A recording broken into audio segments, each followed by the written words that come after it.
Legal Action. My name is David Siegel. Thanks for joining us. Today we're going to be talking about divorce law. We'll be exploring some of the issues on the Illinois Marriage and Dissolution of Marriage Act. And today we have Jesse Barrientos, my co-host, to speak about divorce. Jesse, welcome to the show. Thank you, Dave. How is everything? Everything is fantastic. How about you? I'm doing just fine. Now, we're going to talk about the Illinois Marriage and Dissolution of Marriage Act, which is a real fancy way of saying the divorce code in the state of Illinois, right? That's right. Yeah. All right, let's start with some of the key provisions, specifically the filing of a petition. Is that how you start a divorce action in Illinois? That's how it normally gets started. You file a petition for dissolution of marriage. You have to allege certain things in your petition. For example, you have to have been, in the state and the particular county within 90 days from the time that you filed or that you're going to file it. So you got to cover some jurisdictional basis right. to be able to file in Illinois. Right. In order to do that, Okay. you have to, allege certain things. For example, if there were any children that were born of the marriage, any children that were adopted, whether or not your wife or spouse is pregnant. You also have to indicate where the children are currently residing, whether or not there's another petition of dissolution pending any place else, whether or not there's anything with respect to the kids or custody of the kids pending any place else. And then generally they have language in there with respect to, the parties have acquired certain marital assets and certain debts and that you want it equitably divided and that kind of thing. Okay. So the petition kind of tells the story of the parties in general terms. Is it kind of just a starting point to get the matter before the court? It's just a starting point. It really is. A lot of times, truth be told, and this is maybe digressing a little bit, but sometimes, the dissolution will really start with an order of protection. Something will happen, they'll file an order of protection, and then, the very next thing that gets filed is that petition for dissolution of marriage. Okay. But assuming there is no violence within Right. the marriage and just somebody wants out, they'll seek the representation of attorney who prepares the petition? That's correct. And is that verified? Is it signed? What happens with it? Yeah, they're verified. It's verified by the client. The attorney also signs off on that. It gets filed with the court. Then it's placed for service with the sheriff. Okay, what is service? Explain service. Service is serving that particular pleading upon the other person, giving them notice that, hey, it's been filed, and you have so many days, 30 days from the time that you're served, to file an answer or response or anything like that. Usually you can do it with the sheriff if the other party lives within the county. If they don't live within the county, then you have to get what they call a special process server. You have to get permission from the court. It's another step. You have to, what they call, notice up, get a motion for special process server, and they'll approve it. It'll generally a private detective, somebody who's licensed and all that, and then they're authorized to make service of not only that petition for dissolution of marriage, but also any other papers during the course of the proceedings as well. Right. Now, when I represent someone who has been served with that petition, they often tell me, this is untrue, that's untrue, this is a lie. Does it really matter what is stated in the petition vis-a-vis the end of the case? Not particularly. People get bent out of shape a lot of times, and you're exactly right. But a lot of those things, the allegations, are necessary allegations that have to be in the petition, and a lot of it is what they call boilerplate. And, there's three sides to every story anyway. There's what one person said, what the other person said, and what actually happened. But that's just really the vehicle to, to get it before the court. Now, you want to be careful what you say in that, too, because, for example, if you're trying to get, trying to get sole custody of the children, you don't want to say in the petition that, hey, the other person is is somebody who, should be entitled to custody or even joint custody or anything like that. There's just kind of minor things like that, but for the most part, you really don't have to worry so much about that. Okay. Now, under this act, to file a petition for dissolution, you have to have a basis. You have to state some formal grounds that entitle to you for a dissolution action. What are some of the grounds in Illinois that are acceptable? Well, Illinois first is a no-fault state, which means you don't have to, allege fault. One of the grounds. But it was his fault. We can start. Does that matter? It's always somebody's fault. It really doesn't. It really depends on what you're trying to do. You have the grounds of irreconcilable differences. Right? You have mental and physical cruelty. You have desertion, but the other person has to have left and been gone for a year. You don't know where that person is. You have adultery. There's habitual drunkenness, which I also think falls under the category of physical or mental cruelty, rather, and physical cruelty at times. Well, I suppose could lead to that. Yeah, but there's a couple of caveats with respect to that. Yeah, let's talk about the most common ground, which is irreconcilable differences, because that's one we see most often, and people don't really understand it. Right. Can you describe it in general terms? Sure, that's what we call no fault. What it really means is that, you can't get along. That's it. That you've tried to reconcile your marriage, and that, attempts at trying to reconcile it have not been successful, and that it's in the best interest of both parties that, hey, you just really call it quits. That's the no fault ground. But with respect to that, there's something a little different in terms of some more jurisdictional issues here. You're required, there's a 2-year period of time that you have to live separate and apart. However, with irreconcilable differences, you can waive that by affidavit. But there's still a 6-month period of time that you have to live separate and apart that you cannot waive. But living separate and apart doesn't mean living separate and apart. What would you think living separate and apart would mean? A lot of people think it's 2 separate households. Right. But in reality, they could be living within the same household, just not functioning properly as husband and wife. Exactly right. A lot of times for financial reasons, people will still be in the same house. Maybe somebody will go into a different bedroom, and they're just living together as roommates. I mean, even sometimes, especially if there's kids or something like that, sometimes they'll still even, sleep in the same bedroom, but, they're just more like roommates. It's also been construed to mean, that they haven't been intimate with each other. Okay, so we've got the grounds. Typically, irreconcilable differences in Illinois is the most common. We get before the court, the petition is served, the respondent files an appearance and maybe answers the petition. Right. What happens next? Fast forward me a couple months down the road. Well, it really depends on how the case is going. Sometimes one party or the other will file a petition for temporary relief. Temporary relief. Right. Okay, what does that mean?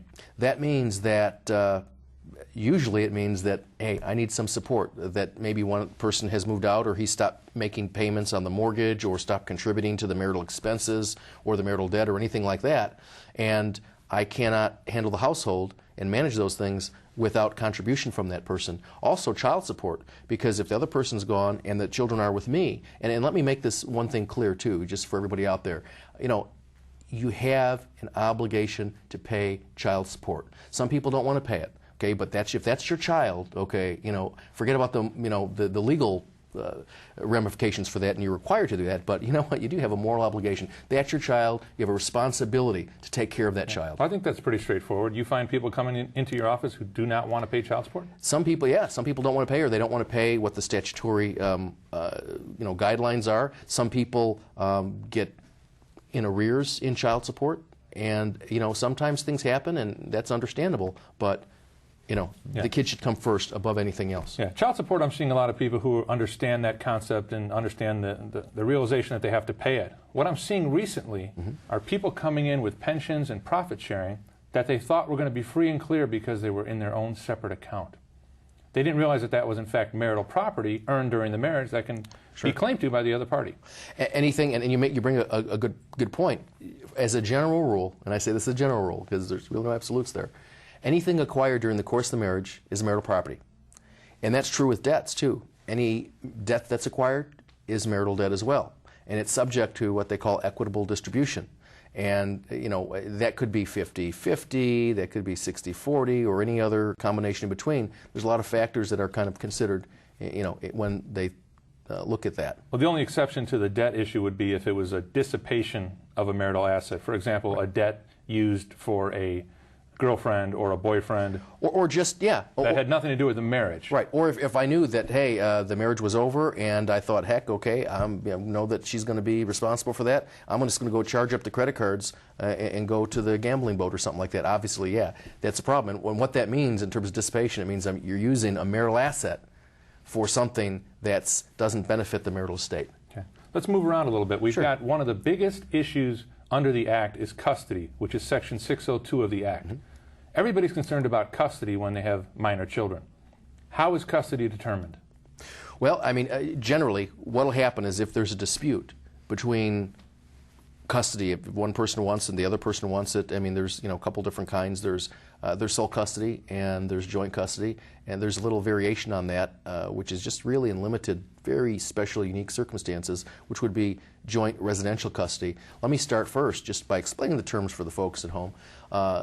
Sole custody. Sole custody means that the non-custodial parent, the person who doesn't have the physical possession of the kids, basically doesn't have a say-so in the day-to-day upbringing. The custodial parent, he or she is the one that calls the shots with respect to what school that child's going to go to, with respect to what extracurricular activities, with respect to what religion and those kind of things.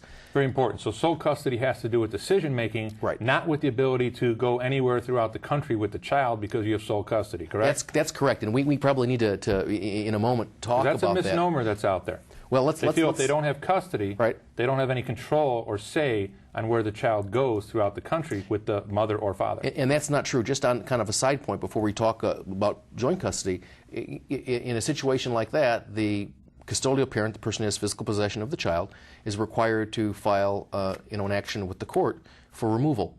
And that's a whole nother proceeding. Sometimes it happens, well, a lot of times it happens after there's a judgment that's been entered and the person now wants to go someplace else. But no, that doesn't mean if somebody has sole custody, that doesn't mean that they can pick up the child and go wherever they want. Yeah. They have to. I wanted to clear that up because a lot of people feel if they don't have some form of custody, that they have absolutely no say on anything that happens, and the other party can just run roughshod over them and do whatever they want with the child, and that just is not the case. No, it's not the case. It absolutely isn't the case. And we were talking too then, so on the other side of that coin is joint custody.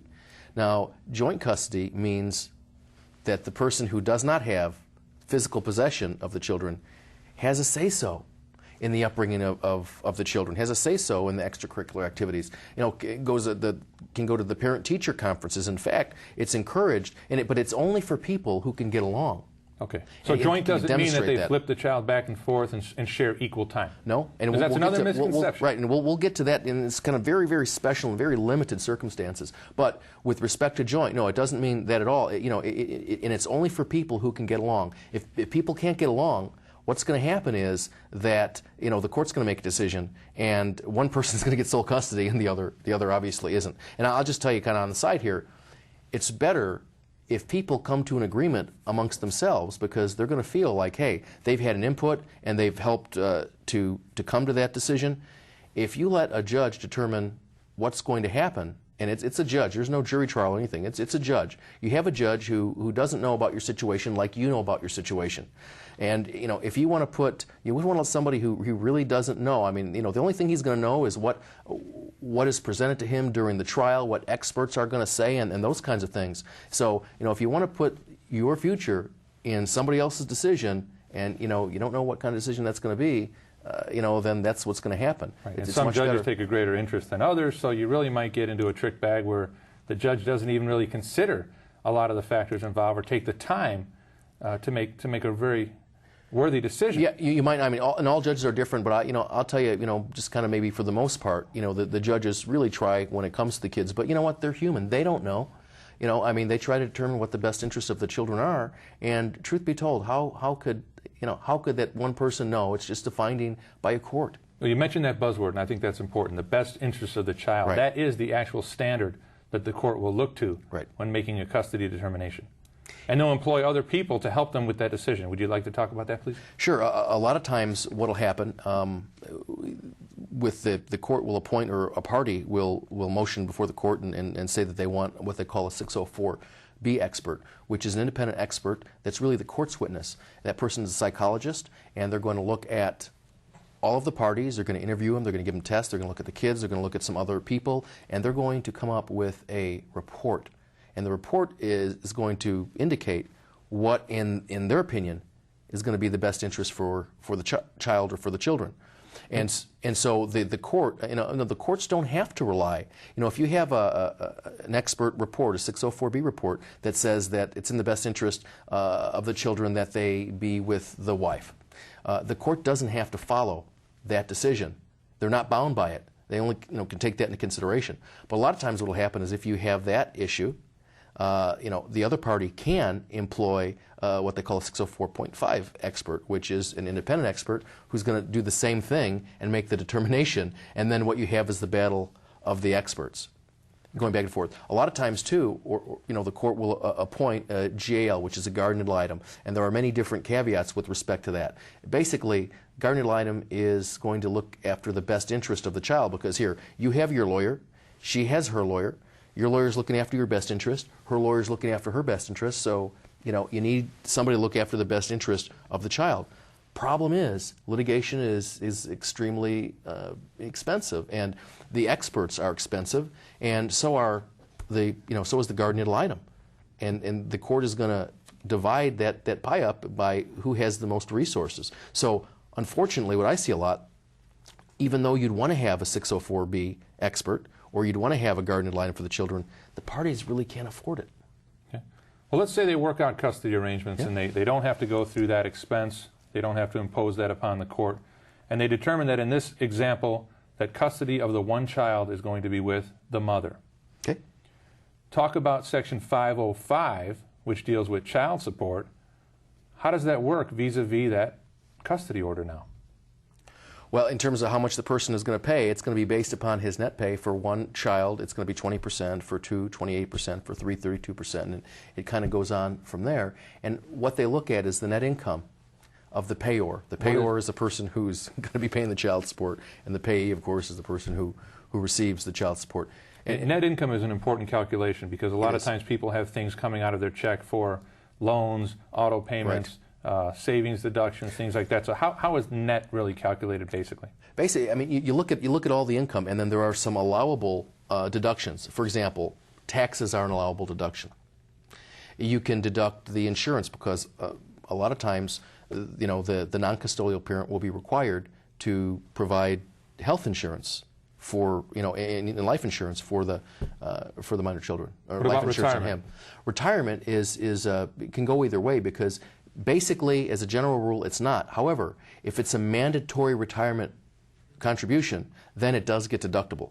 And there are some places that require that. You can also deduct union dues. You can also deduct miscellaneous expenses, money for or debt for the income, or for deduction of income too.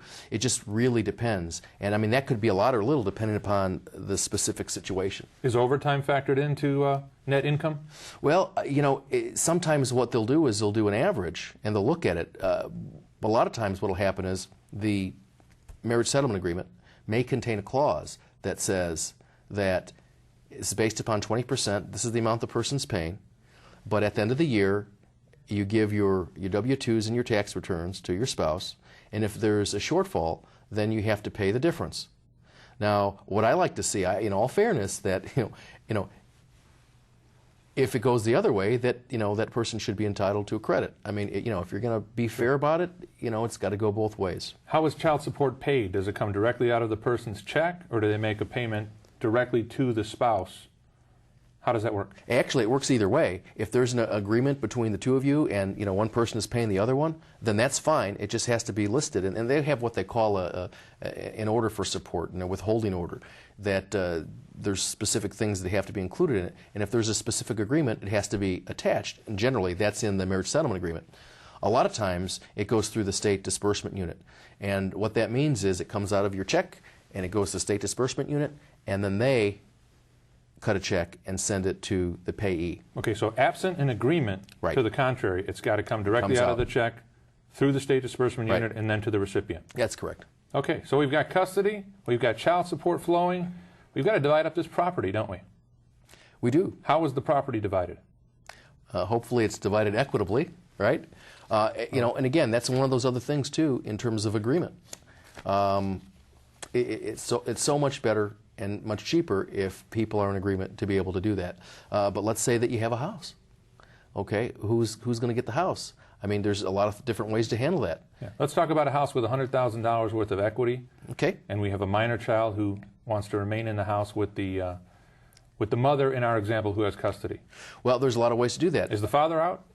Well, he may or may not be. It depends on the specific circumstance of the case. But I will tell you that I've seen situations where, as part of the agreement, that the wife and the child live in the house for a certain number of years, and then the house gets sold and the equity divided, and then the responsibility for paying it while the person's in the house. Actually, that could go either way too, depending upon the resources of the parties. It could be incumbent upon the wife in this situation or upon the husband, just depending. If he's making $500,000 a year and she makes $18,000 a year, obviously that's going to bring up some other issues too.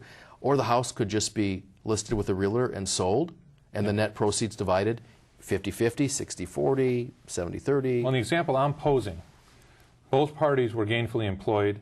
It took both incomes to pay that mortgage, taxes, utilities, and insurance. So obviously, there's going to be a problem here if one of the spouses has to go live somewhere else and pay rent, for example.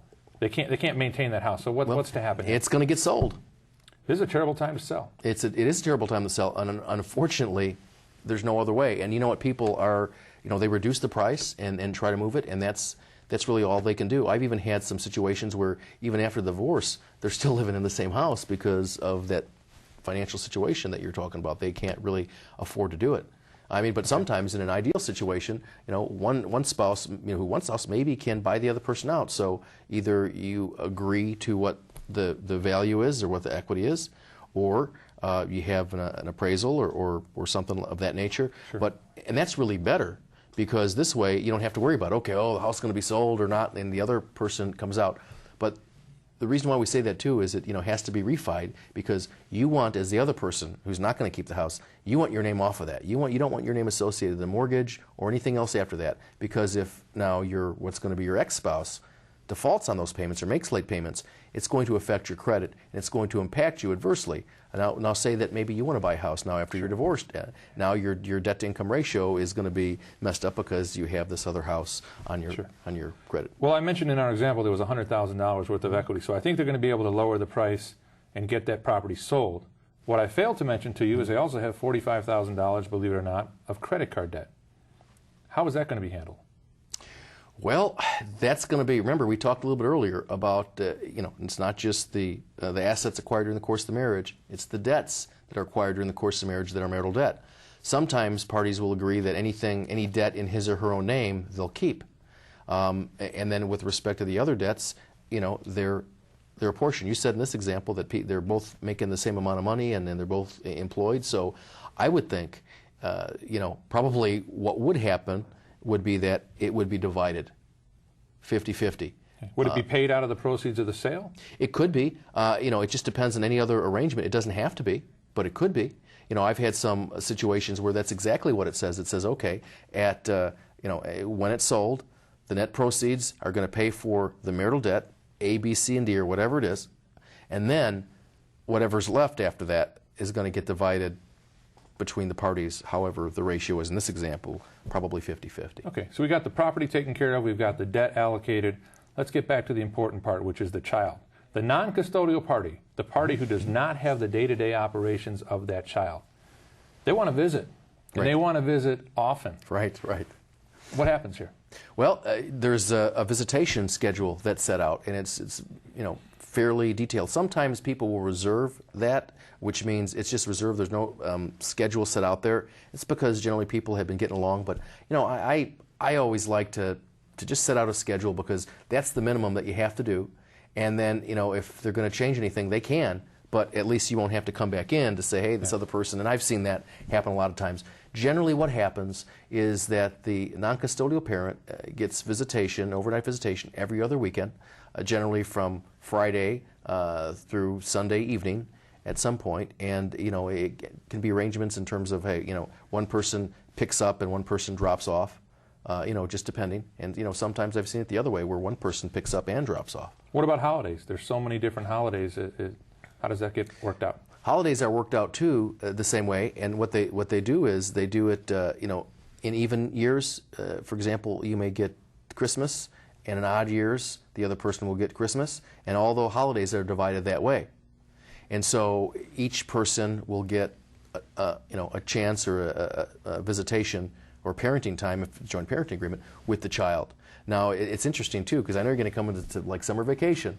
And sure. What happens is, and again, that can be 2 weeks, 3 weeks, depending. Sometimes no more than 2 consecutive weeks, unless the parties are going out, for a vacation or out of the United States or something. Then you can have 3. There's notice provisions. So by a certain month, you have to give notice to the other person that says, hey, listen, I intend to take vacation, and you have to give them the itinerary. This is where I'm going. This is what I'm doing. But in odd years, one person's schedule will take preference, and in even years, the other person's will. So that's balanced out too. all these rules and regulations, this order that you're talking about, this judgment that's got all this itemized. How many pages are we talking about? Are we talking about a 50-page document? Not quite. It probably could be. You're probably talking, it could be about 20 pages or so. Yeah, it just seems like such a hassle to get all these details in writing, and then the parties have to follow that order. Otherwise, they can be in violation. They could be brought back into court on a rule to show cause. Correct? They could. Let's explain to the folks at home what a rule to show cause is. Rule to show cause basically is saying that, hey, you want this person to show cause why they should not be held in contempt of court. Because they violated a court order. For violating the court order. So, they have to appear, if they issue a rule, then you have a hearing, and it may be willful, it may not be willful. Let's say in the case of child support, if I didn't pay it, and the reason I didn't pay it was I lost my job, I didn't come in to get it reduced, chances are the judge probably won't find that it's willful. I'm still going to owe the money. But if I had the money and I just didn't want to pay it because, you know what, I don't like what my wife or my ex-wife said to me, and I'm just trying to hold the purse strings from her, then I'm going to be in trouble, and not only am I going to be obligated to pay that, the child support and the interest on the child support, yeah. I'm probably going to be obligated to pay her attorney's fees. In my experience, I don't see a lot of heavy sanctions being dealt out on these rule to show cause cases. Oh, I've seen it, and I don't know what you mean, when you talk about heavy, but generally there are, attorney's fees. The court's going to give that person a chance to what they call purge themselves. Well, I'm not referring to child support because that's pretty cut and dry. Sure, Did sure. you pay or not? But Right. some of these other things about visitation, talking negatively about the Right. other party in front of the children, the parties come into court and it's pretty much a he said, she said. It is, but the court still has to make a decision. And, if the court finds that it's willful and there's proof, then, now understand, judges can make whatever decision they want until, you appeal it if you appeal it, okay? And so, but, if it's a question, like you said, of saying, well, he talked bad about me and the judgment says I shouldn't talk bad. So now, what does that mean exactly? Right. And what impact? And, if you're going to spend a lot of money to pursue it and that's what you're going to do, Right. who knows what the judge is going to do? Now, again, depends on the circumstances. In some counties, the judge that heard the underlying divorce case is not the judge that you will appear before on a post-decree rule to show cause. Right. So that judge doesn't have any history with what might have happened in a 2.5-year battle. So it really depends on which county you're in terms of what a judge might do or not do on a rule to show cause. Right. No? And you have to understand, there are so many of these things. These judges have so many cases on their docket. I mean, it would be, unless it's a pretty memorable case, pretty hard probably for them to, remember a specific particular in an agreement. Okay. How is child support determined when there's an increase? I mean, obviously, as the years go by and a person gets a raise, can this be adjusted?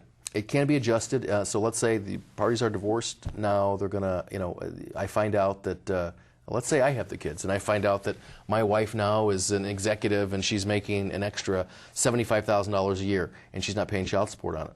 And suppose I don't have that little agreement in our settlement agreement that says I get her W-2s and her tax returns and all that. But anyway, what would happen is I'd file a petition based on substantial changes in circumstances, and the judge would make a determination.